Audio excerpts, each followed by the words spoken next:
bienvenidos a un nuevo episodio del podcast Conexiones Profundas, más allá de la ciencia. Mi nombre es Kenzie Rodríguez y en este podcast entrevistamos personas que cuenten su historia de vida para saber cómo llegaron a donde están hoy para poder inspirar a otros. Así que el día de hoy estamos con una entrevista más. Tenemos a una persona que ya conozco desde hace varios años y espero también que su historia les pueda inspirar, así como las demás que hemos contado en este podcast. Así que, sin más preámbulos, doctor Andrés, si se quiere presentar, decir su nombre, de dónde es y a qué se dedica actualmente. Mi nombre es Carlos Andrés Antolines, yo soy biólogo, investigador y nací en Colombia, en Bucaramanga, una ciudad entre Bogotá y Venezuela. O sea que sí está cerca de Venezuela. Está relativamente cerca, sí. Son 100 algo kilómetros, si no estoy mal. Y pues en carro son como unas 5 horas, porque hay que atravesar cordillera. Si hubiera un túnel serían como 2 horas, pero son generalmente 5 horas. ¿Y si viajaba seguido a Venezuela? No, nunca he estado en Venezuela, de hecho. ¿En serio? Nunca. No es tan fácil cruzar, me imagino, ¿o sí? Anteriormente era más fácil. Yo estaba en Cúcuta, que es la frontera. Yo tengo familia en Cúcuta, pero en Venezuela creo que alguna vez entré, no sé, a comprar algo en el supermercado en San Antonio, creo que fue. Compraba pastelito. Pero, exacto, sí, pero oficialmente nunca he estado en Venezuela. Qué loco. Yo siempre he escuchado que Andrés tiene como que bromea con otras personas de que es de Venezuela, pero no tenía como el conocimiento de que vivía cerca de Venezuela. ¿Cómo se llama el lugar donde vive? Bucaramanga. Bucaramanga. ¿Y ahí es un lugar pequeño, es una ciudad? Pues es una ciudad, para los estándares de ciudad latinoamericana es pequeña. Son como, el área metropolitana son como un millón de habitantes. Oh, pues es bastante grande. Pero pues la población de la ciudad son como unos 500.000, 600.000. Uy, es bastante, sí. ¿Y pero, a qué se dedica la gente mayormente ahí? Buena pregunta, yo nunca lo he sabido. Y usted no sé.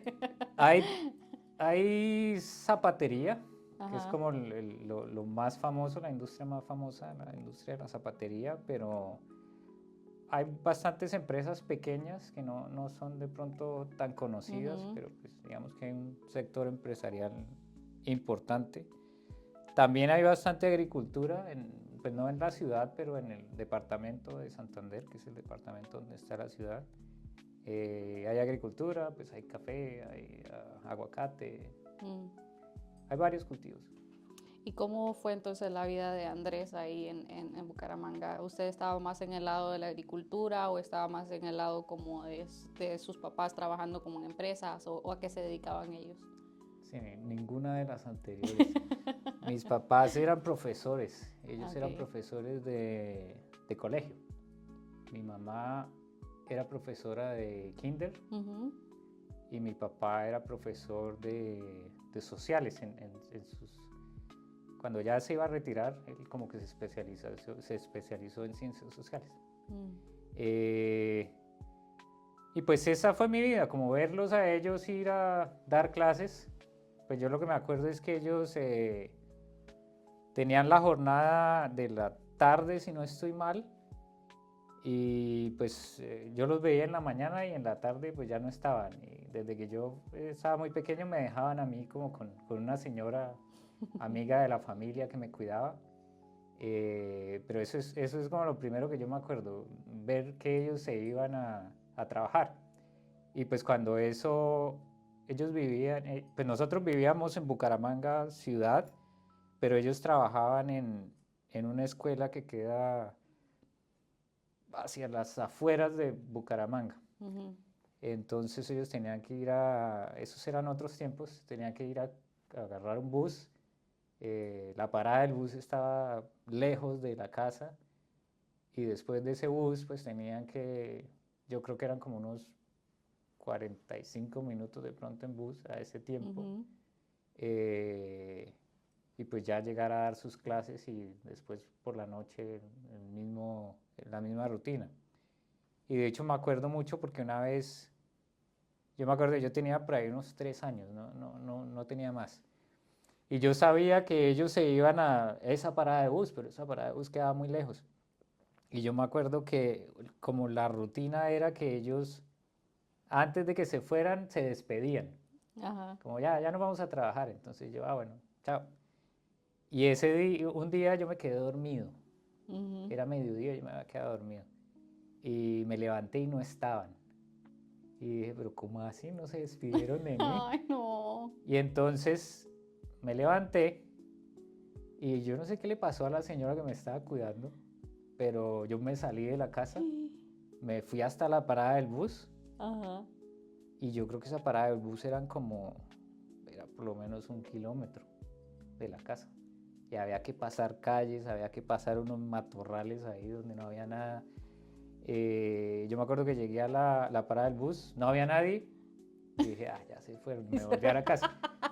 O sea, usted fue a buscar a sus papás a la parada del bus. Sí, no los vi, pues y me devolví.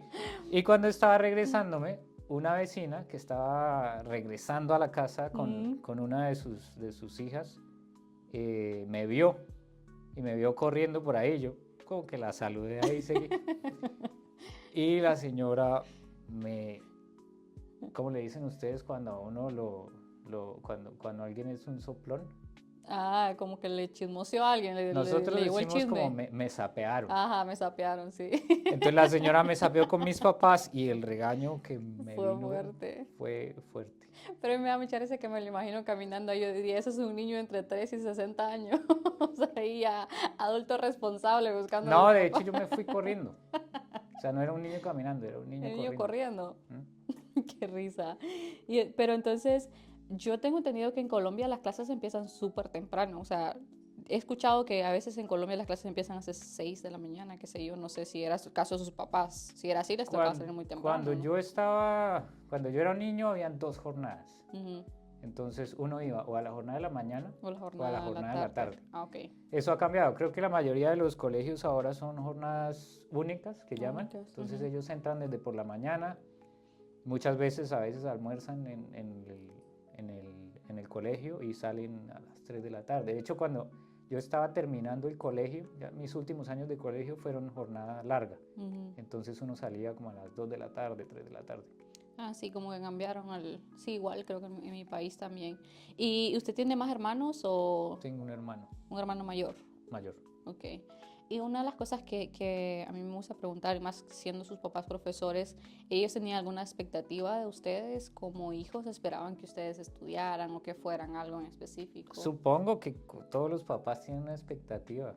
¿Qué era? No tengo Nunca ni le la dijeron menor idea. como...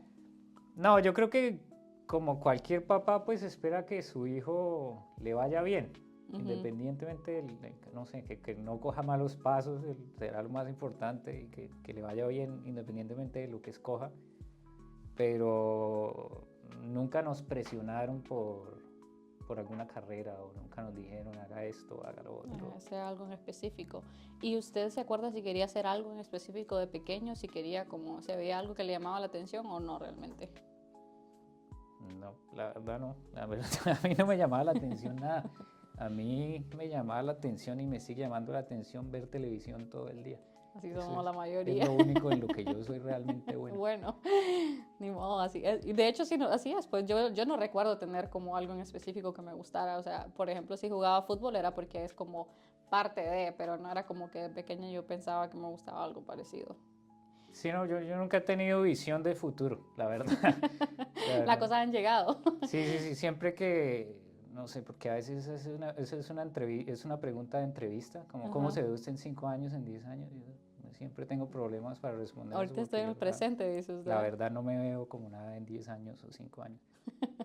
Ok, entonces vamos a la parte de, entonces hablando de eso, ¿cómo era usted en la escuela? Entonces, o sea, ¿era bueno en las clases? En escuela, normal. Yo nunca fui ni bueno ni tan malo. Ujú. Había cosas que hacía peor y había cosas que hacía relativamente bien, pero, pero nunca me destaqué por ser el más bueno. Ujú. El más bueno siempre fue mi hermano siempre estuvo entre los más buenos. Ah, ok. De hecho, yo me acuerdo una vez que nosotros fuimos a la misma escuela Ujú. y él es 3 años mayor. Entonces, pues cuando yo llegué a la escuela, los profesores ya lo conocían a él. Y yo me acuerdo que todos decían, ay, es el hermano de Hernán, debe ser bueno. Expectativa. Debe ser bueno. Y, no fui tan bueno. No cumplió las expectativas. Sí, bueno, siempre era mi hermano, pero... Pero usted, digamos, ¿le gustaba estudiar? O sea, ¿estudiaba bastante y como que no le iba tan bien o realmente él no le interesaba como mucho? Sí, pues la verdad tampoco es que estudiara mucho. O sea, yo hacía lo promedio. necesario y ya. Claro. No es que yo fuera más allá o fuera de esa gente que tiene como una, no sé, una curiosidad innata, no. Yo hacía lo que me pedían, sí, con eso era suficiente. Está ahí. Con eso me quedaba. Y entonces ya como que me imagino que fue así durante toda la escuela y el colegio. Sí, principalmente fue así. En el colegio digamos que cambió un poco, porque el colegio a mí se me hizo más fácil. Yo no sé si el nivel de la escuela en la que yo estuve fue muy bueno, pero en el colegio sin hacer tanto esfuerzo, yo estaba ahí como tercero, cuarto, pues nuevamente sin esforzarme tanto, pero no me iba mal. Entonces, de hecho, en el colegio tenía fama de que era de los buenos. De los inteligentes. Como no, sí, esto es nerdo, pero pues yo la verdad no hacía nada, pero tenía la fama. Ah, ok. Y entonces ya con eso, ¿usted siempre tuvo como como pensaba en ir a la universidad o como que no estaba seguro de qué iba a hacer?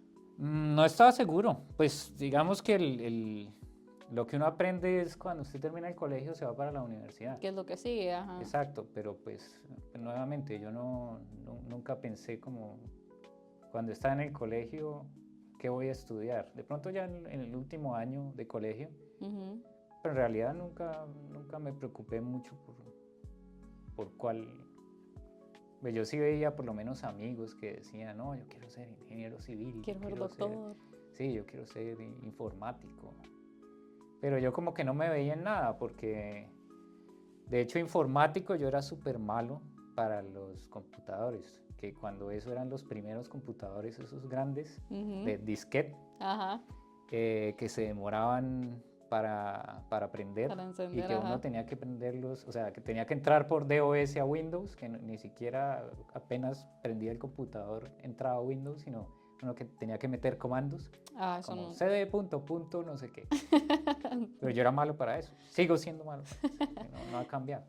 Y qué interesante poder hablar de eso, ¿no? Que no todos tienen como un camino específico a lo que quieren hacer, que hay personas que pues ya crecen con esa curiosidad y dicen esto quiero hacer, esto quiero hacer, pero la verdad es que hay muchas personas que llegan a un punto en el colegio que no están seguros todavía de lo que quieren hacer o de lo que quieren ser. Sí, yo diría que casi nadie está seguro, o sea, mis amigos tampoco están seguros. No sé, lo más importante cuando uno está en el colegio es quién va a ganar el mundial el otro año, si vamos a clasificar, pero no piensa uno tanto en qué va a ser uno en el futuro. Y en eso entonces, ¿cómo decide qué estudiar y a qué universidad ir? Eso fue, bueno, lo de la universidad fue más fácil, porque mi mamá me dijo, estudie en una universidad pública, porque no hay plata para pagarle una universidad privada. Que de hecho, digamos que eso es como un trauma que yo tengo cuando era niño, porque cuando yo estuve en la escuela era una escuela pública. Y la idea era que yo siguiera en un colegio público. Pero en ese entonces habían 2 colegios públicos muy buenos a los que todo el mundo quería ir y era difícil entrar. Había que presentar un examen y todo eso. Y pues nuevamente mi hermano pasó el examen, él fue al colegio público famoso y cuando yo presenté el examen no pasé. Entonces yo tuve que ir a uno privado. O sea, yo puse a mis papás a pagar privado. O sea que sí les hacen exámenes para entrar al colegio. En esa época sí, ahora no. Ah, ok. Ahora ese estrés del niño pasó ya no existe. Sí, creo que ahora los cupos los asignan de acuerdo al barrio, de acuerdo a lo que sea, pero en esa época sí, se hacían exámenes y eran exámenes pues que filtraban gente, de hecho me filtraron a mí. Usted fue Exacto, filtrado. yo soy un ejemplo de qué tan buenos eran filtrando. Eh, entonces, pues no quedé y puse a pagar a mis papás colegio privado. Entonces, cuando yo iba a ir a la universidad, ellos como no, ahora sí pasen a una universidad pública. Y pues digamos que yo decía, no sé, ya tengo que pasar a una universidad pública, no puedo pasar por la deshonra de otra vez, hacerlos pagar una privada porque mi hermano ya estaba estudiando en una universidad pública. Claro. Y pues mi mamá me la puso fácil porque me dijo, pasen a una pública y que sea la universidad de la ciudad. O sea, como no le voy a pagar otra ciudad, que usted se vaya por ahí sin control. Yo creo que pues me conocían bien, decían como no, ustedes tienen que quedar aquí. Mantenerlo. Sí, usted no lo vamos a mantener por allá lejos, a ver quién sabe qué hace. Estudie aquí y estudie en una pública. Entonces pues yo lo que hice fue, yo me acuerdo que había un libro en mi casa de las carreras de la Universidad Industrial de Santander, que fue la universidad donde yo fui. Y en ese libro estaban todos los pensum, que es como los cursos de todas las carreras. Entonces yo me puse a mirar. Y una por una yo miré todos los cursos, como ingeniería mecánica, como cálculo 1, cálculo 2, cálculo... No, esa no. Medicina. Uy, no, yo no me veo y además no creo que me alcance el puntaje porque uno presenta una prueba de estado. Dependiendo de qué tan bien le vaya, pues uno puede aplicar a ciertas carreras o ciertas no, y medicina siempre son los puntajes más altos, sí. Y en esa universidad sobre todo. Entonces yo dije, no, pues, medicina ni pensarlo. Y había unas que de pronto me sonaban, estaba geología por un lado, pero esa la descarté porque dije, no, mi hermano ya está estudiando eso, no vamos a estudiar lo mismo. ¿Por qué? Porque era... No sé, ese era un criterio de selección mía, como no, yo no voy a estudiar lo mismo. Ok, geología descartado, medicina claro, descartado. Descarté geología y también geología en su ciclo básico, sus primeros cursos es casi una ingeniería. Entonces también tenía ecuaciones diferenciales y yo decía, uy, no. Mucha física y todo eso. Exacto, yo decía, no, ¿para qué me va a meter ahí? ¿Para que me filtren otra vez? Y bueno, entonces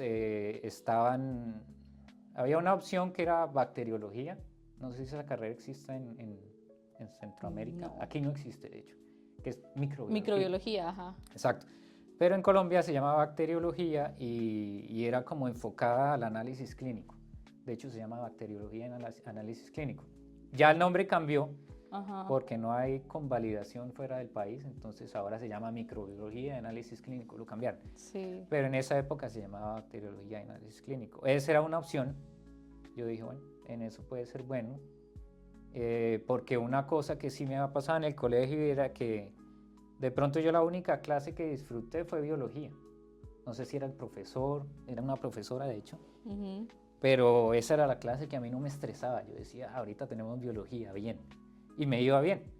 Entonces yo dije, pues en alguna de esas cosas me puede ir bien. Entonces bacteriología era una opción. Biología per se estaba como carrera en la UIS. Entonces yo dije, uy, en esta me veo. Yo cogí las materias y dije, genética, todo esto me gusta. Recuerdo que agronomía no existía en la UIS. Y en esa época, pues yo ni imaginar que me hubieran a gustar las plantas y los cultivos y todo eso. Y había otra opción que era totalmente diferente, que era derecho, abogado. Okay. De hecho, mi papá me dijo, estudie abogacía, sea un abogado. Y yo dije, pues puede ser. Pero me puse a pensar como el abogado que hace, ¿no? El abogado está metido por allá en pleitos, se la pasa peleando. Y yo dije, no, yo no me veo peleando por otro. Y la honestidad ahí, el ser honesto le puede costar. Sí, yo dije, no, ese mundo como que no. Pero después me doy cuenta que yo tal vez hubiera podido haber sido un buen abogado porque yo, de pronto si algún talento que tengo es tener memoria, ya menos. Y ahorita se me olvida todo. Y buenos argumentos. Y ahorita perdí el talento. Pero yo sí tenía muy buena memoria cuando estaba estudiando. Entonces yo hubiera podido ser bueno memorizando leyes y todo eso, y la interpretación también de las leyes y eso.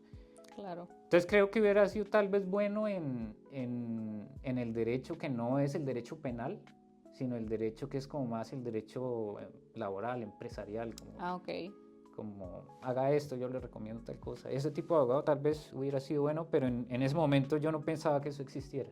Yo dije como, no, esto estará ya peleando con un juez, no. Y se quedó en biología, entonces. Me quedé en biología, única opción, y ahí pasé. Y durante la carrera, o sea, mientras ya entró a la universidad, ¿hubo algún momento en el que usted dijo, no sé si elegí lo correcto, o pues le dio para adelante y como que se fueron dando las cosas? Casi todos los días de mi vida, durante mi carrera, yo decía como, ¿será que sí es? Porque a mí me gustaba, pero el problema que tiene la biología es que no hay trabajo.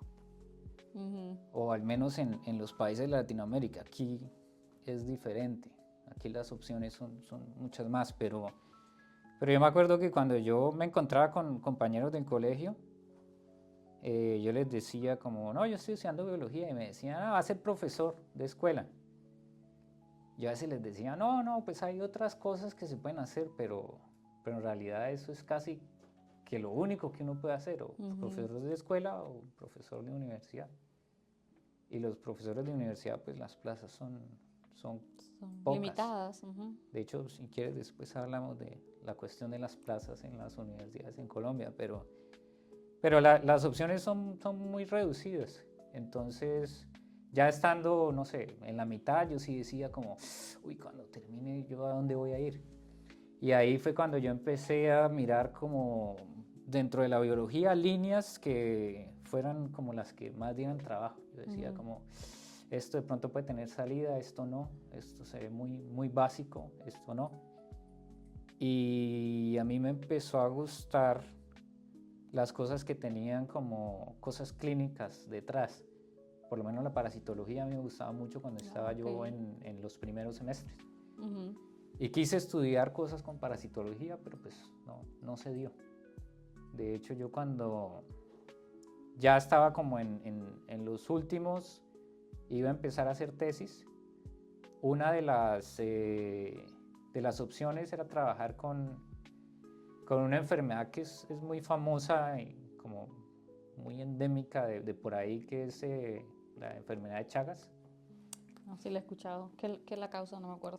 Es un parásito que se llama Trypanosoma cruzi y es un parásito que el vector es se llaman los kissing bugs, los chinches del beso, por así decirlo.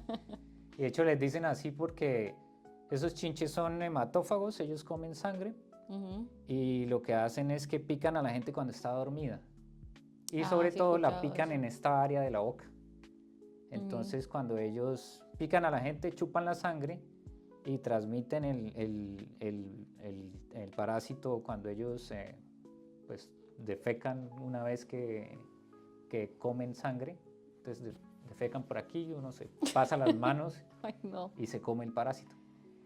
Y es una enfermedad que está sobre todo en áreas rurales y que es zoonótica, va de animales a humanos. Entonces había un señor que está trabajando con eso, un señor de la Facultad de Salud, y él nos dijo como, no, sí, pueden trabajar aquí. Y el proyecto iba a ser como mirar si los perros domésticos eran reservorios de ese parásito. Que era un proyecto chévere en el papel, pero pues el posible director de tesis nunca nos puso cuidado. O sea, como que nosotros íbamos a las reuniones y no avanzábamos nada, nunca teníamos como apoyo de él y en realidad nunca pudimos empezar el proyecto. Creo que como 5 personas entramos en esa tanda de gente que quería hacer tesis, ninguno de los 5 terminó haciendo tesis con él. ¿Y qué hicieron entonces? Se fueron para otros lados, terminaron haciendo trabajos con micorrizas, con plantas de cultivo. Yo me fui para fisiología vegetal. Había una opción de hacer tesis en unas plantas pues que son plantas, creo que son plantas nativas de ahí de la región, dos especies, Lipia alba y Lipia origanoides. son plantas aromáticas. Ujú. Y estaba la opción de hacer una tesis estudiando cómo el nitrógeno afecta el crecimiento de las plantas. Entonces, pues yo como me había quedado sin el otro tema de tesis, dije, bueno, pues vamos a meternos en fisiología vegetal, porque yo a la fisiología vegetal le veía salida laboral, porque tiene como esa mezcla de que uno puede terminar siendo casi un agrónomo. Ajá, en eso pensé, ok. Y el agrónomo en Colombia es una de las profesiones que casi siempre tiene trabajo. Puede ser que de pronto no el mejor pago, pero los agrónomos que yo conozco siempre tienen trabajo. Entonces yo lo pensé de ese modo, yo dije, bueno, vámonos por aquí, puedo terminar pareciéndome a un agrónomo y de pronto quitarle el trabajo a un agrónomo. Entonces, pues me fui por ahí, por la fisiología. ¿Y qué tal estuvo? Entonces, en ese proyecto, ya cuando ya estaba haciendo su tesis, ¿hubo algún momento en el que dijo, bueno, me gustaría como seguir como esta parte de investigación, o terminó el proyecto, la carrera y dijo, bueno, voy a conseguir un trabajo? Cuando uno está terminando, o al menos todos nosotros, los que éramos pues amigos terminando en ese tiempo la carrera, siempre teníamos como la visión de estudiar más. O sea, era como, haga un posgrado, como lo que era por defecto. Ujú. Como, no, usted tiene que saber más, usted sale muy crudo con el solo pregrado, haga un posgrado. Entonces, hacer un posgrado siempre fue opción, como Ujú. casi que la primera opción. Pero si a mí me hubiera salido un trabajo en esa época bueno, yo lo hubiera cogido. Se O sea, queda. yo siempre he sido un oportunista nato. Si a mí me hubieran ofrecido algo bueno, yo lo cojo. Ajá. Pero pues no salió. Y entonces decía que había como tomado la decisión de hacer un posgrado en ese momento, como que era la visión que las personas tenían cuando estaban después de la tesis. ¿Cómo decide entonces dónde hacer el posgrado? Pues la cuestión no fue tan fácil como decidirlo, porque lo que te digo, yo digamos que lo tenía en mente, pero el problema es los recursos. Y ese siempre ha sido el problema de los posgrados son caros. Entonces yo lo que empecé a hacer fue aplicar a universidades generalmente fuera del país. Entonces yo mandaba correos a Estados Unidos, mandaba correos a Brasil, mandé algunas aplicaciones a Brasil incluso. A mí me gustaba Brasil como país, de hecho todavía me gusta mucho. Ujú. Y era una de mis opciones, como yo quiero hacer un máster en Brasil. Mandé papeles a varias universidades, no me llamaron ni para mentarme la madre. Escribí a Estados Unidos también, tampoco, rara vez me respondió un PI. Ujú. Y entonces me acuerdo que apenas yo terminé la carrera, yo dije, pues como no hay nada todavía, me voy a poner a aprender inglés. Me metí a aprender inglés por las mañanas. Y mientras estaba en ese curso de inglés, me acuerdo que una vez me llamó un señor y me dijo, no, yo soy el director de las unidades tecnológicas, que es una universidad pequeña ahí de Bucaramanga también, que ofrece carreras técnicas.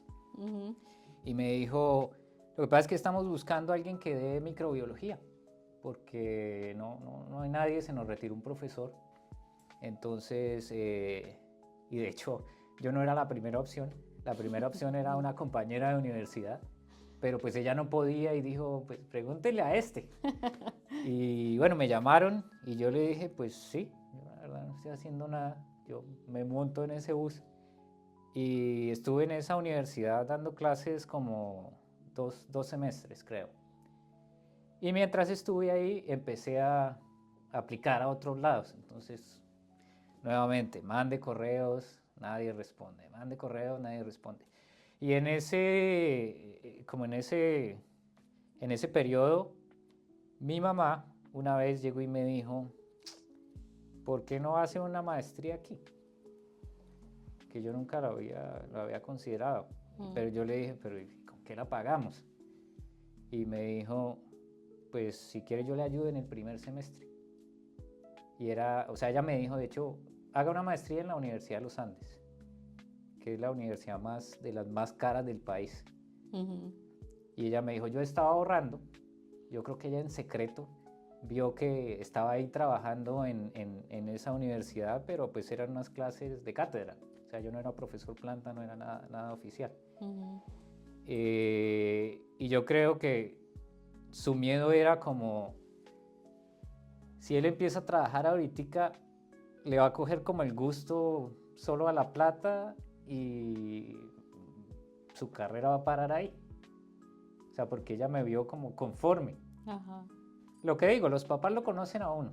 Entonces decía, este va a conformar ahí, mejor yo lo puyo para que haga algo más.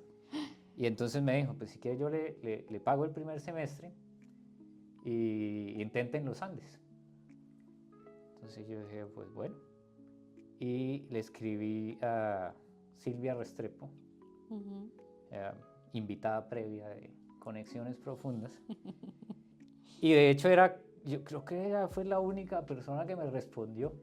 Yo le dije como, Silvia, estoy interesada, porque ella hacía fitopatología, todavía hace. Y yo me empecé a interesar en esa rama porque yo venía de la fisiología vegetal, pero a mí me gustaban todavía como las cosas con microorganismos. Y la fitopatología pues es plantas y microorganismos, enfermedades de plantas. Entonces yo dije, pues a mí me gustaría hacer eso. Entonces yo le escribí a Silvia y Silvia me dijo como, pues si quiere venga y hablamos. Entonces yo estaba en Bogotá cuando yo le escribí y yo fui a los Andes y conocí a Silvia. Y Silvia, como siempre, fue muy directa y me dijo, pues Andrés. De hecho, desde ahí la gente me empezó a decir Andrés. Pues yo soy Carlos Andrés, la mayoría de la gente me dice Carlos. Pero cuando yo fui a Bogotá, yo le dije a Silvia, mucho gusto, Carlos Andrés. Y a ella se le quedó el Andrés. Le gustó y más. Después, claro, cuando después me volvió a ver, me dijo como, sí, hablamos, Andrés, ¿verdad? Y yo, pues sí, está bien. Y así me quedé. Entonces ahora todo el mundo me dice Andrés en el término laboral, pero yo cambié de Carlos a Andrés. Entonces Silvia me dijo como, pues la verdad Andrés, yo lo podría recibir, pero no le puedo ofrecer beca. Y de hecho a mí eso me sorprendió porque yo nunca le mencioné como, deme una beca. Entonces yo dije como, bueno, pues lo mejor que me ha pasado hasta el momento es que alguien me mencione una beca sin que yo se la mencione. Sí, o sea, usted dijo, ¿hay becas? Claro, yo dije, uy, hay la posibilidad. Y ella después me dijo, pues la opción sería, si quiere puede empezar y después miramos a ver cómo conseguimos una beca. Entonces, pues claro, yo le dije sí, de una. Yo, de hecho, no estaba pensando en que me fueran a dar una beca en algún momento. Entonces, pues apliqué, hice mi aplicación. Me acuerdo que había un examen de admisión ahí en los Andes. Y me acuerdo que en el examen de admisión, como era una maestría en microbiología, las preguntas eran casi todas de biología molecular. Que de hecho el laboratorio de Silvia es un laboratorio de fitopatología, pero ellos hacen mucho molecular. Y yo no sabía casi nada de biología molecular. Yo había visto mi clase de biología molecular en biología, pero yo nunca había visto especializaciones en biología molecular, nunca quise profundizar. Y me acuerdo que en el examen yo respondí todo, pero yo no sabía qué estaba bien o qué estaba diciendo? Mal. Exacto. Lo único que sé que hice bien fue un ensayo del cambio climático. Yo dije, uy, esto es lo único que sé, voy a coger este tema. Y bueno, al fin pues entré a los Andes y ahí como que me enganché ya con la fitopatología. Que estoy sorprendida que le tocó hacer muchos exámenes para pasar a todo. Qué loco. Siendo malo en los exámenes. Porque ya en la maestría uno dice, bueno, ya es más como que sí, uno aplica el programa, pero ya aquí es más como mandar tu CV y que basado en eso te escojan, pero que prueben tu conocimiento así, no lo he visto tanto. Entonces, ya hace el examen, ¿en qué trabajó en la maestría? Cuando yo llegué a la maestría, Silvia siempre ha trabajado con Phytophthora infestans, que es como, por decirlo en términos sencillos, es como un hongo, que no es un hongo, o sea, es algo que parece un hongo que mata a plantas y que pues es especialmente agresivo con las solanáceas, papa en general.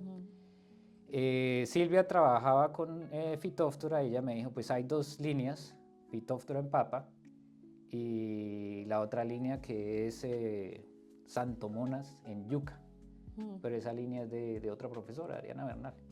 Entonces yo dije, no, yo quiero con Phytophthora porque yo quiero con Silvia.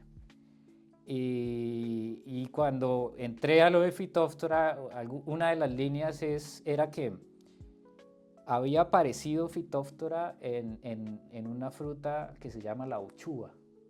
No sé si ustedes la conozcan. Creo que si la le he visto alguna vez, pero vamos a poner una foto aquí para que las personas sepan cuál es. La uchuva,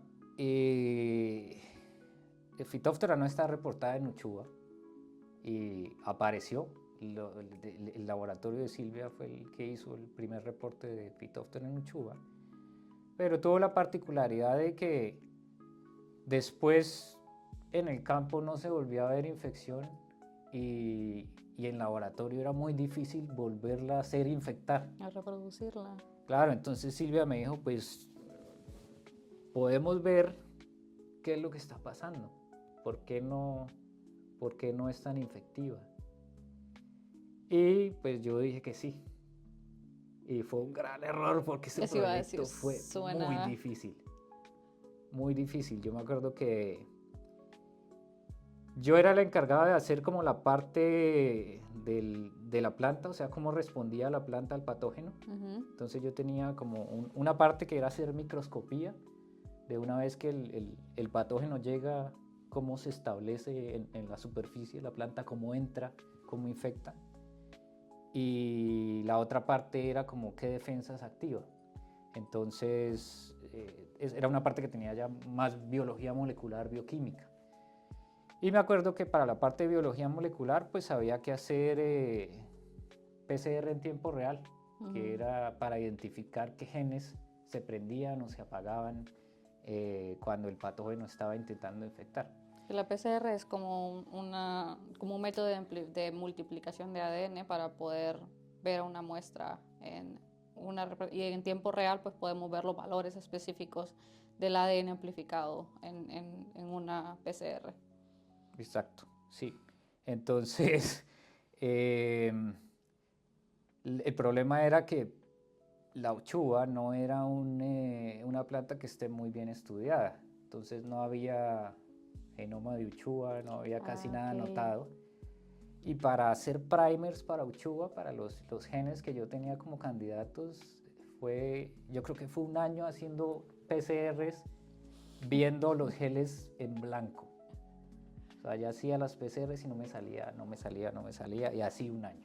Y aquí le vamos a poner cómo se ve un gel cuando la muestra es positiva, digamos que estamos amplificando el ADN que buscamos, prácticamente, que es como lo del COVID, ¿no? Yo en mi libreta pongo el número de PCR que voy haciendo, digamos, cuando hago una. ¿Usted tiene como un número más o menos? No, yo sabía que había hecho muchas y no me salía. O sea, yo lo único que sabía ¿Más de 200? Muchas más, me imagino. No sé, pero eran muchas. Yo, lo que te digo, un año haciendo PCR. Qué loco. Nunca vi una banda. Sí, yo no sé si me salía una banda de esas que era contaminación, yo me ponía feliz. No, y que eso es un punto bien interesante porque esa es una de las cosas que uno aprende mucho en la parte de investigación, que no es una línea recta, no que todo sale súper bien, sino, como usted dice, puede pasar mucho tiempo para que algo salga o no. Y ahí no, o sea, nadie sabe la respuesta, es como que hasta dónde vamos a llegar para poder encontrar la respuesta a esto. Sí, mi salvación fue un estudiante que Silvia tenía, que era un estudiante creo que de Corpoica, que es una investigación de investigación del Estado, que es pues mixta entre el Estado y privada. Y él estaba estudiando, creo que era un bioinformático, y él estaba estudiando el genoma de la uchuva, el transcriptoma de la uchuva. Y entonces una vez que yo estaba hablando con él, le dije, ay, ¿usted trabaja con uchuva? Y yo le dije, no, pues yo estoy aquí haciendo primers hace un año y no me sale nada. Y él me dijo, yo tengo el transcriptoma, si quiere puedo mirar y le diseñamos unos primers con base en la información que yo tengo. Y el tipo me analizó lo que él tenía y con eso construyó unos primers que fueron los que funcionaron.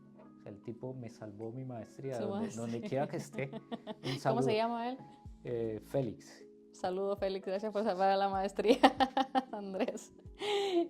Qué interesante eso, me gusta que podamos platicar de estas cosas porque digo, bueno, a veces incluso una conversación puede cambiar el rumbo de el momento en el que estamos. Por eso también creo que es importante, como por eso vamos a conferencias, a congresos, tenemos pláticas con personas que nos pueden ayudar y eso es bueno recalcarlo.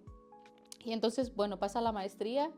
¿Y qué pasaba por la mente de Andrés en ese momento entonces cuando estaba a punto de terminar la maestría? Bueno, ya en la maestría, nuevamente, la opción es como, si sale un buen trabajo lo cojo, o si hago doctorado también es bueno. Porque ya en la maestría uno está encaminado como en la investigación, y en la investigación varios caminos lo conducen a uno hacia el doctorado, como que lo empujan a uno hacia el doctorado. Entonces, el doctorado era una opción. Preferiblemente yo quería salir porque yo dije, bueno, ya tengo mi maestría en Colombia, pero necesito experiencia afuera. Yo quiero tener la experiencia de estar afuera, no sé, de pronto aprender otro idioma, conocer gente.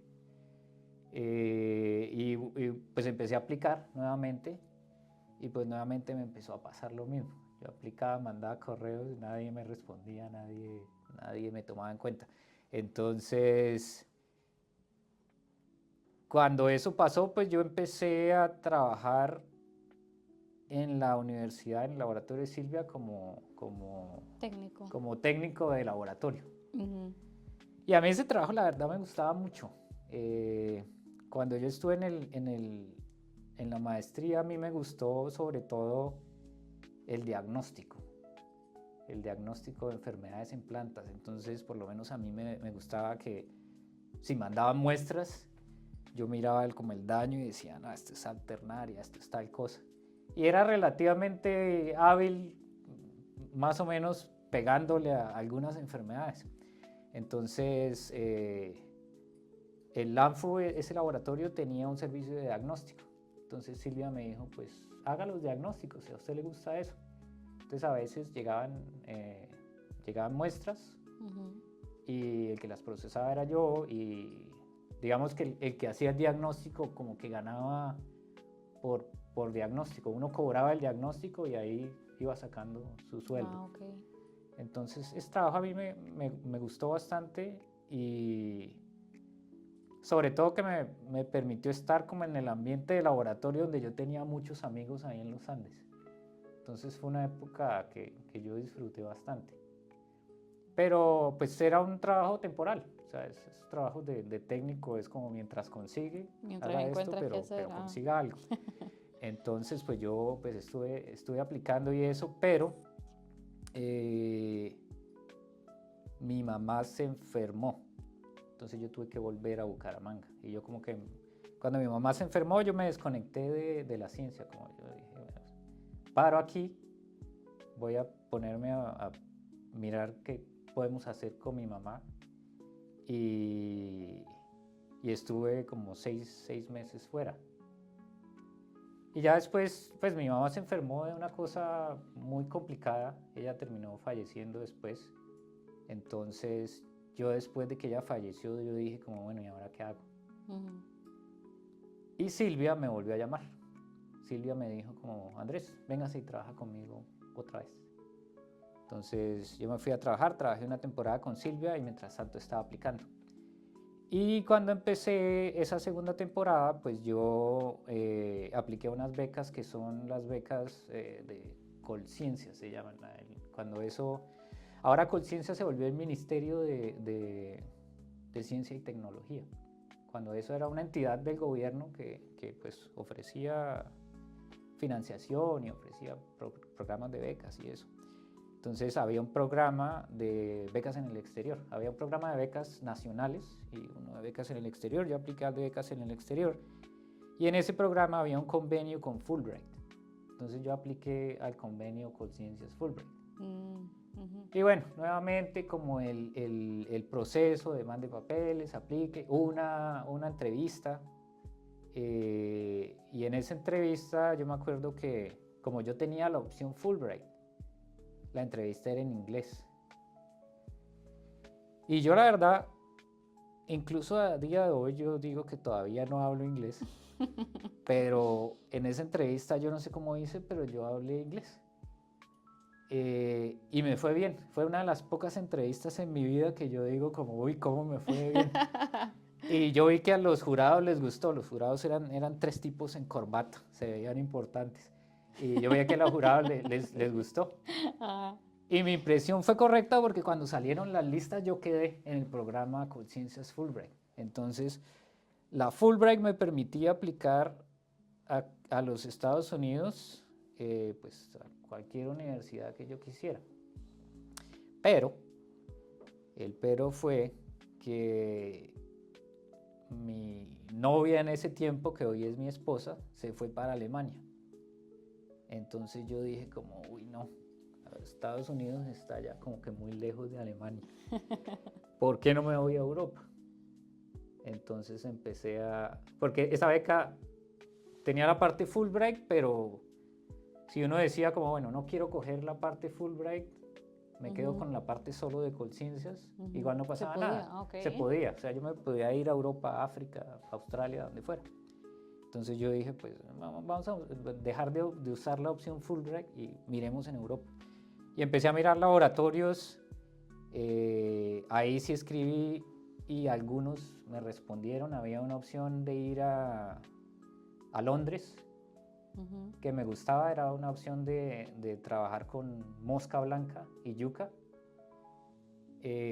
Sonaba bien, pero cuando yo me puse a analizar la opción de ir a Londres, el problema es que Londres era muy caro, y es todavía muy caro. Y la beca le daba un cierto tope y no le daba más. Entonces yo me puse a mirar las matrículas, todo, arriendos, y yo dije, uy, no, pero en Londres voy a estar corto. No llega. Entonces Londres la descarté. La primera opción era Alemania, por supuesto. Fui a hablar con una persona en un instituto de investigación en Alemania también. Y digamos que ahí estaba ya casi listo, o sea, ellos me dijeron, sí, puede venir, ya que usted tiene la beca, pues venga. Pero en el proceso le escribí a un señor en España. Y yo le escribí porque en ese momento había aparecido una enfermedad que era como muy importante a nivel mundial, que es el dragón amarillo o el Huanglongbing en cítricos. Ah, ok. Que es una enfermedad que pues, es transmitida por un insecto muy pequeñito y pues es una enfermedad que al menos aquí en los Estados Unidos causa muchas pérdidas millonarias. Entonces yo dije, uy, no, uno de esos temas es el que me gustaría a mí, algo muy aplicado. Entonces dije, este señor trabaja con Huanglongbing en asociación con unas personas en Brasil. Yo dije, puedo pegar Europa, Brasil, Huanglongbing. Y dije, no, esto me gusta más. Entonces terminé decidiéndome por ir a España en el laboratorio de Alberto Ferreres, quien fue mi jefe. ¿Y cuántos años duró ese doctorado? Como 3 y 8 meses, una cosa así. 3 años con 8 meses. Sí. Oh, relativamente corto comparado con los doctorados. Bueno, para nosotros, por ejemplo, son 5 años. ¿Y cómo se da entonces ese salto de España, bueno, de Colombia llega a España y luego de España a Estados Unidos, supongo? ¿O hubo algo dentro de ahí? Hubo algo en medio. Cuéntenos un poquito de eso. Porque como yo tenía una beca del Estado, esas becas del Estado cuando empezaron no tenían condiciones. Pero como todo, la gente siempre se aprovecha y mucha gente no regresaba. Se fugaban los cerebros, que no los culpo, pero se fugaban. Y entonces cuando yo entré empezaron a poner restricciones. Entonces una de las restricciones era que yo tenía que volver mínimo 2 años al país, más hacer algunas actividades. Entonces ellos le daban a uno unas opciones como usted puede montar una empresa, usted puede ser evaluador de programas de posgrado, pregrado, ser evaluador de proyectos de regalías, publicar artículos. Daban una serie de opciones grandes. Entonces yo tenía restricción. yo no me podía quedar. Que es el tema también de las becas Fulbright, que tienen todavía esa restricción. Sí, la Fulbright también tiene una restricción de 2 años. De 2 O sea, años. creo que Colciencia lo que hizo fue copiar la Fulbright. metodología Fulbright. Pero de hecho a mí mi jefe en España me dijo, bueno, ¿y qué quiere hacer? Y yo le dije, no, pues es que yo me tengo que devolver. Porque él me dijo, pues si quiere quédese, aquí hay financiación y se puede quedar como postdoc. Pero pues no pude tomar esa opción porque yo me tenía que devolver. Si no me devolvía, Colciencias me cobraba todo lo que me prestó. Que es como un préstamo, funciona como un préstamo. Como un préstamo, sí. Exacto. Entonces yo veía y decía eran como casi $90,000 de préstamo. Yo decía, no, de aquí Sí, que está pague los difícil pagar. $90,000, mejor dicho, no, Regreso. me jubilo, sí. Entonces me regresé y pues estuve 3 años en Colombia. Cuando estuve en Colombia, pues de hecho yo no me regresé, digamos, con rencor, yo de hecho me regresé feliz porque yo quería regresar, porque pues yo decía, no, pues, el Estado invirtió en mí, Me voy a devolver vamos lo a que me dio. devolver lo que yo aprendí. Y yo en realidad quería quedarme y hacer investigación, porque Colombia es un país que tiene muchas cosas por hacer. Yo supongo que aplica para todos los países de Latinoamérica. O sea, todo está casi que por hacer. Y yo siempre quise volver, engancharme con una universidad, un centro de investigación y empezar a producir información del país. Pero pues fue muy difícil. Ubicarse en Colombia, yo siempre lo he dicho, es probablemente la cosa más difícil del mundo a nivel laboral. Cuando yo estuve en esos 3 años, yo mandé no sé cuántas hojas de vida a diferentes cosas porque, pues, como te digo, yo siempre he sido un oportunista.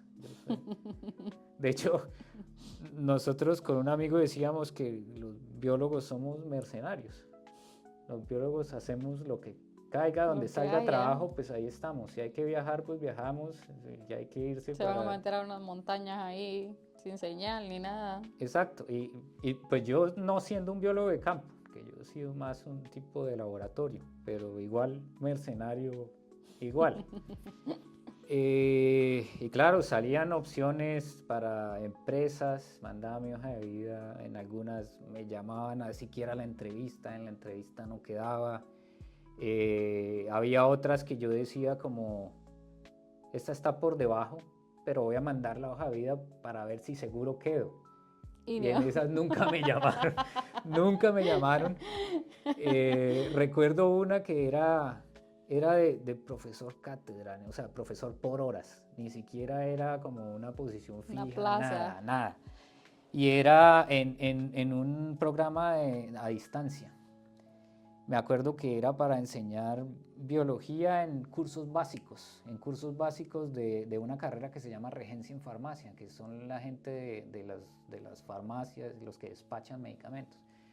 Entonces me acuerdo que la descripción del trabajo era como, los cursos son de ciclo básico y tienen que describir cómo funciona la biología para el ambiente laboral de un regente de farmacia. Entonces yo me acuerdo que en la clase empecé a explicar cómo funcionaban los medicamentos desde el punto de vista celular. Y estaba ahí el director del programa. El director del programa, después de la charla, me dijo, esta es la mejor charla que yo he visto alguna vez en una entrevista. Nunca había visto a alguien que conectara tan bien la biología y la regencia de farmacia. Excelente. Y yo dije, no, ya me llamaron. Aquí quedé. Nunca más me volvieron a llamar. Nunca supe qué pasó. No sé alguien más lo conectó mejor. Claro, no sé si el man le decía lo mismo a todos para que no se sintieran mal, pero nunca me llamaron.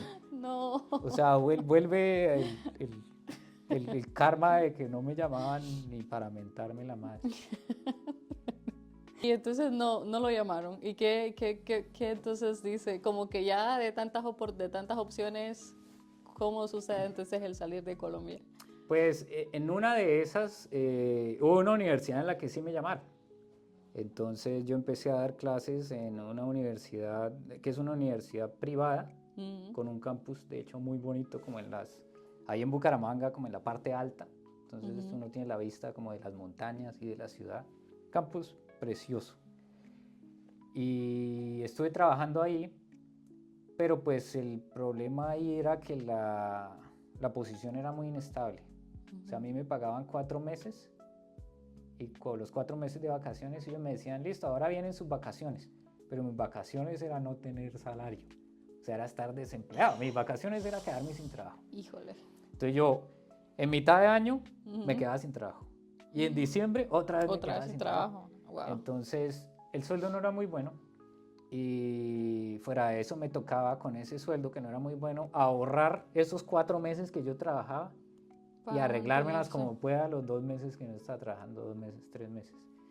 Entonces, pues yo obviamente me aburrí.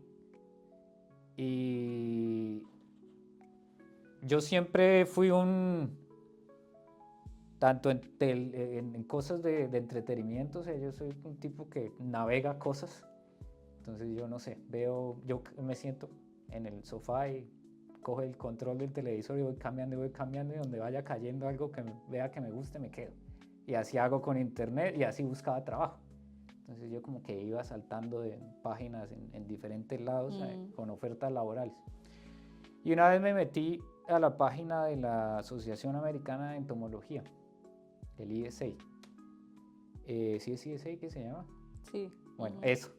Y había una opción de un postdoc en el insecto que transmite Juan Lombing. Y yo cuando me había ido a España, porque pues había estado en un laboratorio que trabajaba con insectos vectores, había trabajado con vectores y que transmitían bacterias muy parecidas a Juan Lombing, entonces yo tenía un perfil para esa posición. Entonces yo me puse a leer la descripción del trabajo y decía como, no, tiene que hacer estos ensayos, y yo decía, uy, yo esto todo lo puedo hacer. Entonces yo mandé papeles, yo dije, vamos a mandar papeles ahí. Y antes de eso ya había tenido algunas entrevistas en otros programas y no había quedado, como que me entrevistaban y me decían, ah, bueno, sí, bien, pero no nos llames, nosotros te llamamos. Y en esta mandé los papeles y bueno, me llamaron a la entrevista. Y yo en esta entrevista, como ya había tenido todos los fracasos anteriores, yo dije, yo no me voy a preparar. Yo voy a llegar a la entrevista así con lo que tengo puesto y a la de Dios. Entonces llegué a la entrevista y estaba la jefe de la posición y sus 2 technicians. Entonces pues ellos me empezaron a preguntar como preguntas típicas de entrevistas, preguntas de reina de entrevista. Y en una de esas preguntas me dicen como, bueno, si usted se pudiera definir como en términos de habilidad para la escritura, en una escala del 1 al 10, ¿cuánto se pone? Y yo les dije como, pues la verdad, por ahí un 2. Entonces, yo me acuerdo que yo... No, pero es que usted es su peor enemigo también. Pero es que yo era sincero, porque en realidad yo estaba teniendo en cuenta que no era tan malo para escribir como un 2, Pero el otro pero idioma, yo el estaba otro teniendo en idioma. cuenta que yo no sabía hablar inglés. Claro. Entonces yo dije, bueno, digamos que en condiciones normales en mi idioma seré un 7, un 8. Si me esfuerzo tal vez un 8.5, pero esto va a ser en un idioma que yo no hablo. Entonces tiremos bajito porque yo no quiero expectativas de nada. Y me acuerdo que la persona que estaba ofreciendo la posición se soltó a reírse. Sí. Y me dijo como, bueno, pues es muy sincera su respuesta. Válido, ¿no? Exacto. Y fue una entrevista relajada. Yo como que respondí lo que se me salió de la cabeza, lo primero que se me ocurrió. Y yo me acuerdo que cuando terminé la entrevista, mi esposa me dijo como, bueno, ¿qué tal? Y yo le dije, no, pues bien, ahí me preguntaron eso de que qué tan bueno era escribiendo y yo les dije que un 2. Y me acuerdo que ella me dijo, pero no lo van a llamar. Pero ¿cómo se ¿Cómo hace esa brutalidad? ayúdale a ayudarse. ¿Cómo hace esa brutalidad? No, bueno, ya otras oportunidades saldrán, tranquilo, ya estamos casados, ya me toca aguantármelo.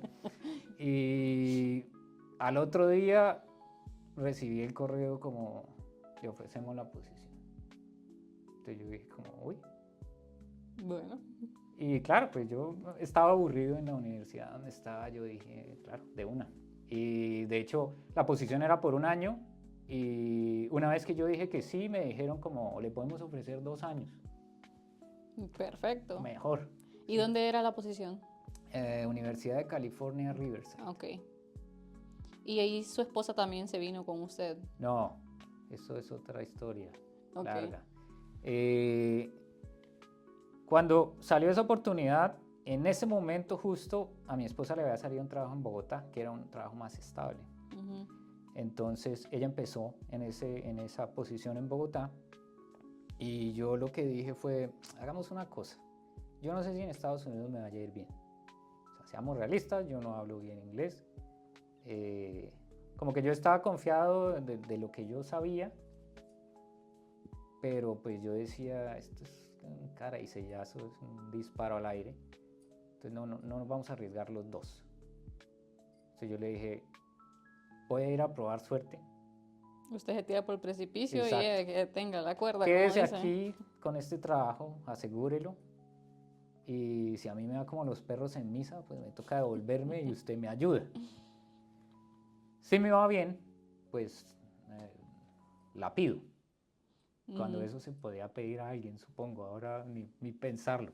Pero ese era el plan. Entonces yo me vine solo a UC Riverside y mis primeros meses,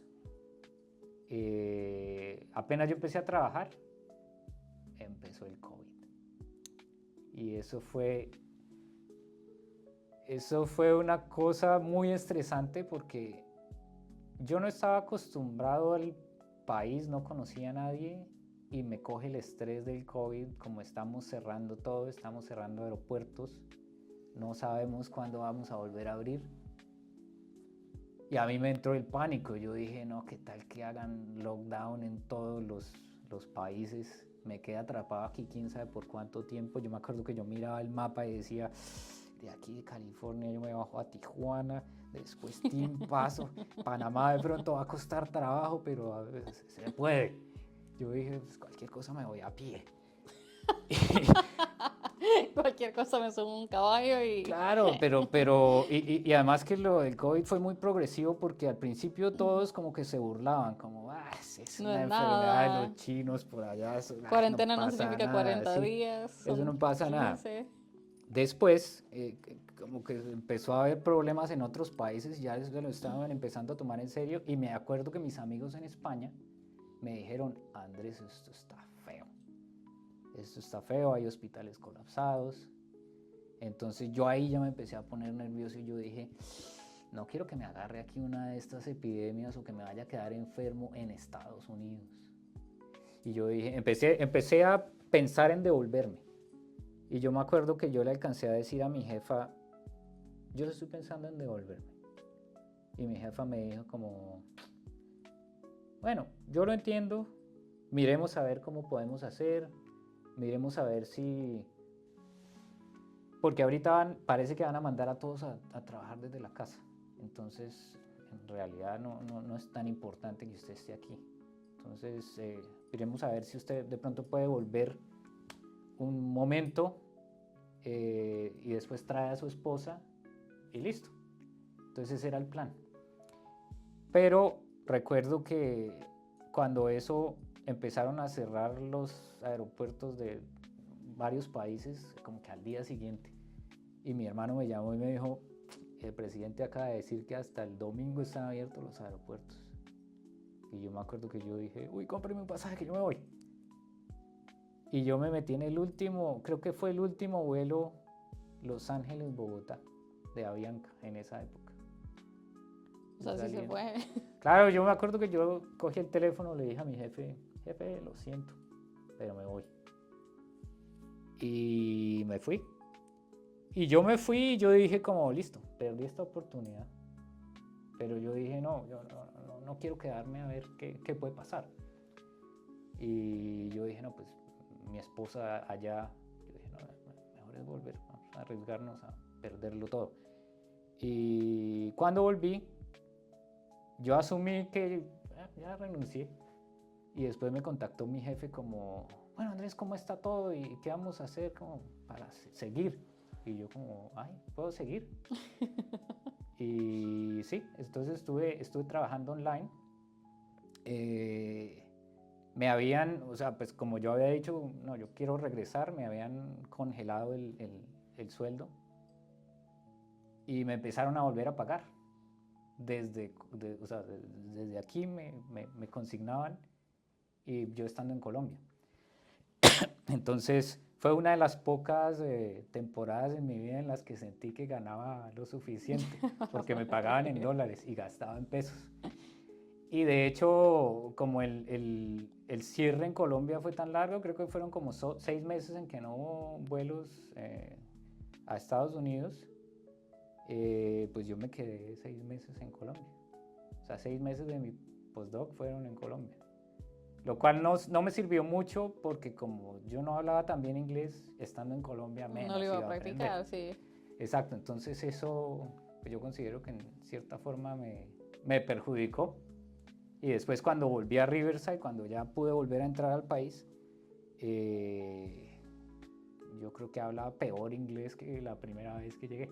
Entonces era como empezar de cero otra vez.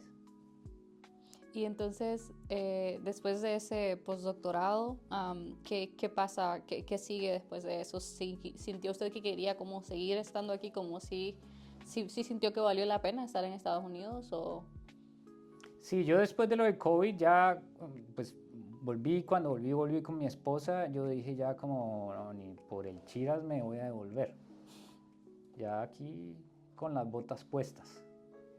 Entonces, yo en Riverside estuve contento. A mí me gustaba el proyecto que hacía, se pudieron publicar bastantes artículos. Y sí, yo tenía la mentalidad de quedarme hasta donde diera. Yo lo que siempre digo es, yo me quedo hasta donde me dejen, hasta donde las condiciones sean buenas. Hasta donde la cobija alcance. Exacto. Entonces, mientras estaba ahí, creo que ya era mi segundo año, mi jefe decidió cambiarse a Cornell, que es donde estamos ahora. Y de hecho ella me dijo como, no, voy a aplicar a Cornell porque me recomendaron que aplicara este proceso. Considero que para mí sería bueno. Y apenas me dijo eso, yo mentalmente estaba abriendo computrabajo.com para buscar qué hacer. Y yo dije, ya me quedé sin trabajo. Fue bonito hasta que duró, ya me quedé sin trabajo. Pero me dijo, si me voy para Cornell, ¿usted se iría? Uh-huh. Y yo dije, pues sí, tampoco tengo otras Tanta opciones. opción. Sí, tampoco es que me estén ofreciendo la dirección de algo. Entonces yo le dije sí y pues terminé en Cornell. Que es justo como dice donde estamos ahora, y aquí fue donde conocimos a Andrés también como postdoc en el laboratorio de Monique Rivera. Pero bueno, actualmente usted pues ya no está en esa posición, entonces ¿cómo se da esa transición del postdoc a la posición en la que está ahora? Sí, pues yo siempre cuando estuve en postdoc, siempre sentí que en términos es decir, en términos profesionales yo estaba lo suficientemente preparado. Yo nunca me he sentido menos que otros estudiantes o otros profesionales. Creo que mi preparación siempre ha sido buena. Uh-huh. Y de hecho lo extiendo casi a la mayoría de los colombianos que yo he conocido por fuera. Colombianos por lo general son buenos trabajadores.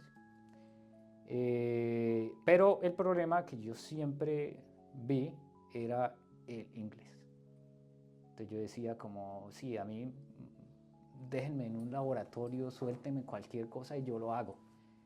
Pero pónganme a interactuar en inglés y yo soy torpe. De hecho, en español también lo soy, pero en inglés lo soy más.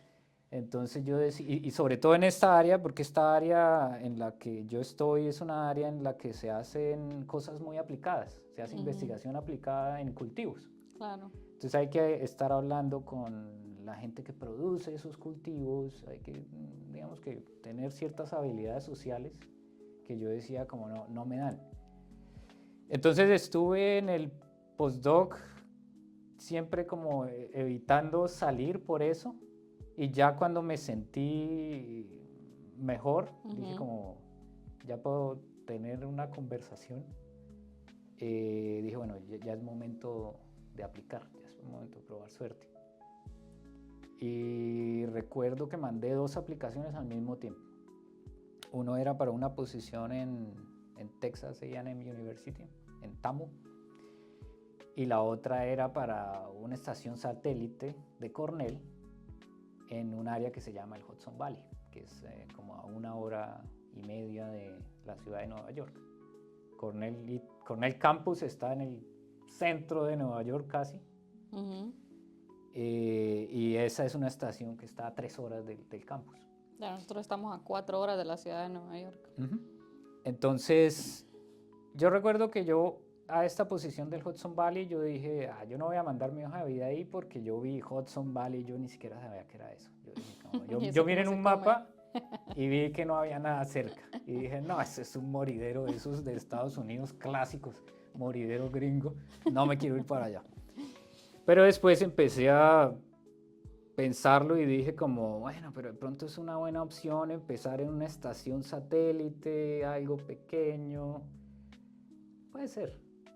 Y empecé a hablar con gente, le pregunté como, no, esta posición, que el Hudson Valley, y ellos me dijeron, no, pero esa zona es muy bonita, considérenla. Entonces como que me animé y mandé los papeles. Y pues ya ahí entré en el proceso de selección, me hicieron las típicas 2 entrevistas, siempre aquí en Estados Unidos es una entrevista primero por Zoom, y después ellos cuando reducen sus opciones de candidatos siempre le llaman la lista corta a los que llaman por Zoom, y después de la lista corta seleccionan 2 o 3. Y a esos 2 o 3 los llaman a entrevistas presenciales. Por lo general las entrevistas presenciales son 1 día, 2 días. Entonces lo llaman a usted, le piden que dé una charla, lo llevan a usted en un tour y lo ponen a conocer a todo el mundo, lo ponen a conocer al director aquí, al investigador allá, a los productores de la zona. Entonces más o menos ellos van como viendo qué tan bien se desenvuelve la persona, y con base en todo eso eligen.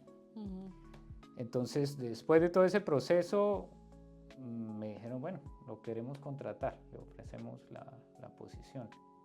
Pero de aquel niño que no pasó el filtro del examen, ahorita ya se llevó todos los filtros y quedó en la posición. Ya podía pasar procesos de selección, sí. ¿Y cómo le ha ido en esa posición entonces en Hudson Valley? ¿Cómo se llama la posición?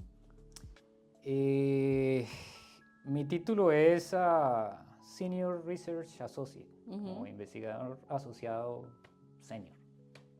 Y lo que yo hago es, esa es una estación satélite que tiene Cornell, y lo que hace esa estación es hacer investigación aplicada con miras a que lo que se investiga sean procesos que terminen en el campo, sean procesos que terminen utilizando los productores de la zona. Y principalmente se trabaja con manzana, que es el como cultivo número 1 en el estado de Nueva York en términos de frutas. Entonces nosotros hacemos investigación aplicada en frutales, y yo dirijo el área de entomología. El Hudson Valley Research Lab tiene 2 áreas, fitopatología y entomología, y yo soy el líder de entomología. ¿Cómo ha sido hacer ese cambio entre, bueno, usted ha trabajado bastante con vectores, ¿verdad?, de enfermedades, pero ¿cómo ha sido hacer ese cambio como de enfermedades de plantas a insectos? Pues fue tan gradual que yo la verdad no me di cuenta, porque cuando yo empecé... La pregunta sería en qué momento se fue al lado malo de la ciencia. Fue cuando empecé el doctorado, porque yo venía del máster siendo un fitopatólogo pues casi que clásico, porque me gustaba el diagnóstico. Claro. No me gustaba tanto la parte molecular, sino me gustaba la parte más clásica.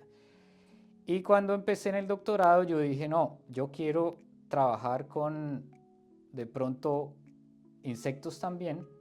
Sí, ahí fue cuando vi los vectores como una buena opción porque decía, puedo trabajar en fitopatología todavía porque todavía estoy trabajando con enfermedades, pero voy a aprender de insectos. Entonces yo lo veía más que todo como una herramienta, no como que yo quería ser un entomólogo, sino como voy a ser un fitopatólogo que tiene herramientas de entomología.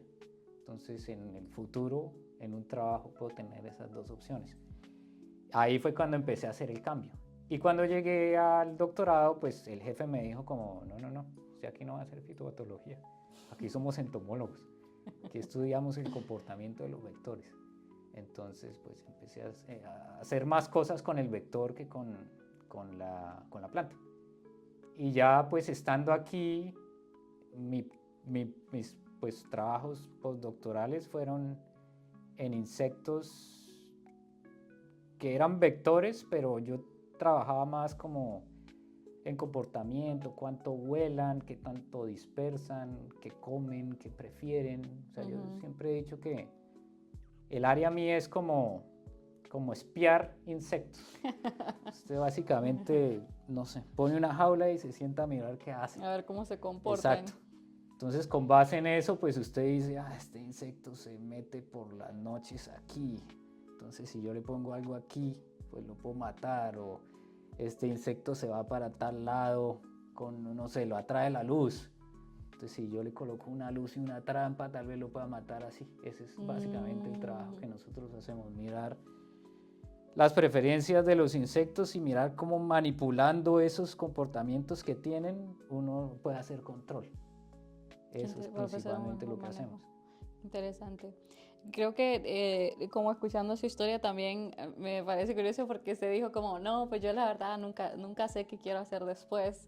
Como que si me preguntas si quiero hacer 5 años, pero también como yo veo eso y al final de cuentas siento que usted como que sí, como que vive en el presente, pero también hay mucha dedicación en ese presente. O sea, siento que es de decir lo que está haciendo ahorita como que le pone la calidad que debe ser a ese momento en vez de enfocarse en el futuro y al final eso también tiene frutos y es una parte que al final también a mí personalmente me cuesta no pensar en el futuro tanto como qué va a pasar de 3 a 5 años, más como en la incertidumbre que a veces vivimos más están siendo inmigrantes en otro país, ¿no?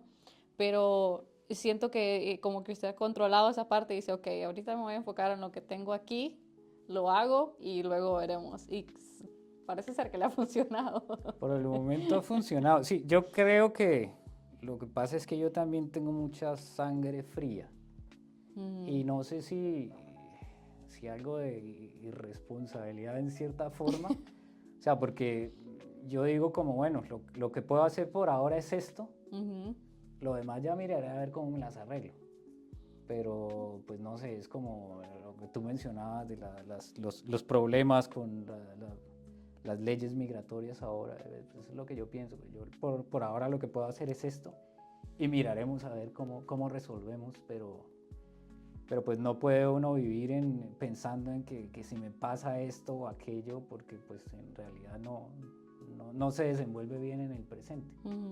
Digamos que a nivel laboral es lo mismo. Cuando uno está en una posición como esta, la que yo tengo ahora, son posiciones en las que el investigador se consigue su propio dinero para investigar. Propios fondos. Que eso es algo que muchas veces la gente no entiende, la gente que no trabaja en ciencia no lo entiende. O sea, a mí la universidad me pone un sueldo, pero si yo quiero hacer algo, yo tengo que encontrar el dinero para financiar todo ese algo, para comprar materiales, para pagar gente, que es lo más caro de mantener un equipo de trabajo, es la gente, los sueldos. Los sueldos. Entonces está el estrés de, listo, tenemos un proyecto este año financiado, el otro año no sabemos.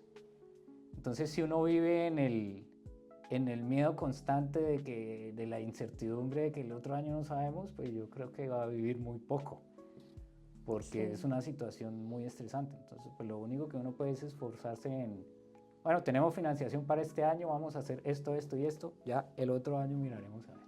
Frente a nosotros una persona que no tiene ansiedad, la manera de combatir la manejo. la Sí, manejo, no, que no es que no la tenga, pero digamos que trato de que sabe no cómo... me domine. Bueno, muchas gracias por contarnos su historia, Andrés, y basado en esto, como en toda su historia, ¿cuáles han sido como esos mentores entonces que han marcado su vida, ya sea de manera personal o profesional? Yo creo que sí es de manera personal, mis papás. Y bueno, ambos, pero yo creo que pondría a mi mamá un poquito por delante de mi papá, porque mi mamá siempre, como ella era profesora, ella siempre me dijo como estudie. Lo único que nosotros le podemos dejar es el estudio. Que es verdad, si a uno le dejan plata, uno se la gasta o lo que sea, pero el estudio queda. Y, o ya no sea el estudio, pero al menos las enseñanzas, como ciertos valores y esas cosas, eso es lo único que queda. Entonces, yo diría que personal, mi mamá. Si mi mamá no me hubiera dicho estudio una maestría, yo de pronto estaría todavía dando clases en esa universidad. Entonces, ella. Y a nivel laboral, pues la verdad, varia gente, digamos que hacer un ranking sería injusto porque hay muchos que han contribuido con muchas cosas.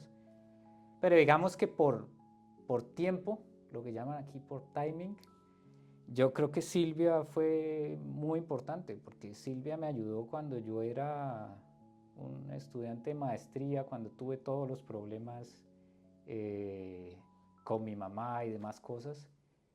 Yo creo que ella como que fue clave porque es como que el empujón que ella me dio, La mentoría de ella. ese empujón fue un empujón que pues me ha llevado lejos. Y ahora, pues esta es una pregunta que también siempre hago, ¿cuál es el legado que le gustaría dejar? ¿O cómo le gustaría ser recordado?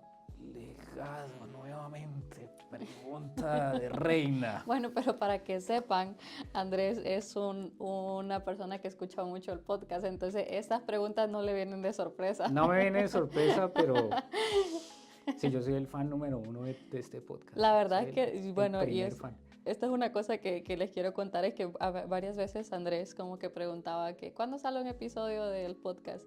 Y yo, había veces que ya no quería seguirlo haciendo porque estaba cansada, desanimada, y decía, no, hay una persona que quiere escuchar el podcast, así que voy a publicar. Así que, bueno, antes de que conteste la pregunta, muchas gracias por eso, de verdad que me ha dado muchos ánimos de seguir. Me ha pasado. Yo he ayudado a mucha gente con mi consumo.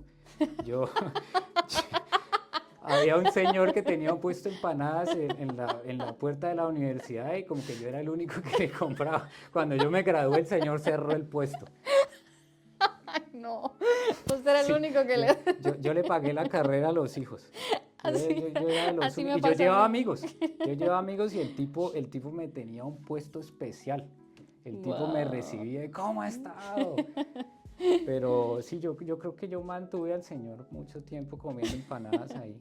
En mi No, caso, no eres la primera. En mi caso es usted y hay una muchacha que Claro, tal vez los está 2 escuchando. seguidores del canal. Sí, el nombre de ella es Janet Hernández, creo, así que si estás viendo, hola Janet.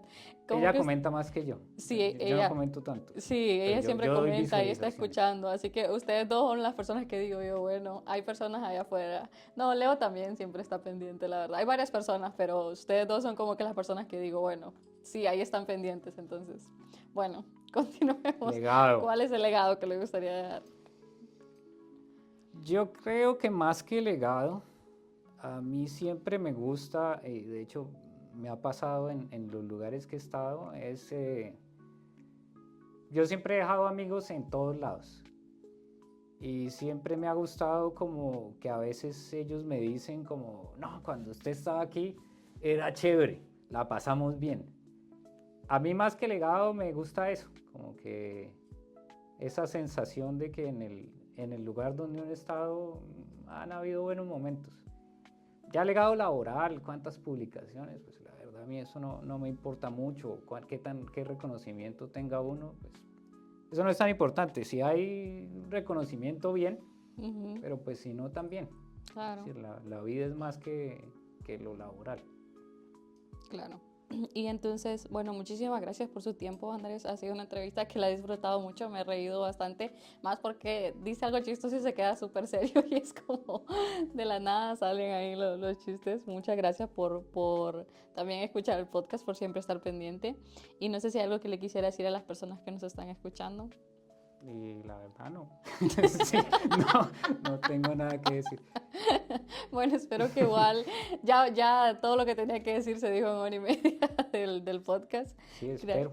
Después, si hay otro tipo de temas, pues ya me traes como, Claro, no y sé, vamos a hablar más de enfermedades. dificultades de la educación en Latinoamérica. Yo tengo datos detallados. Me gusta, me gusta. Exacto, pero pues por ahora lo podríamos dejar. Vamos a hablar de eso, sí. Bueno, muchísimas gracias. Gracias a ustedes por llegar hasta este punto. Espero que puedan disfrutar esta entrevista y nos vemos pronto.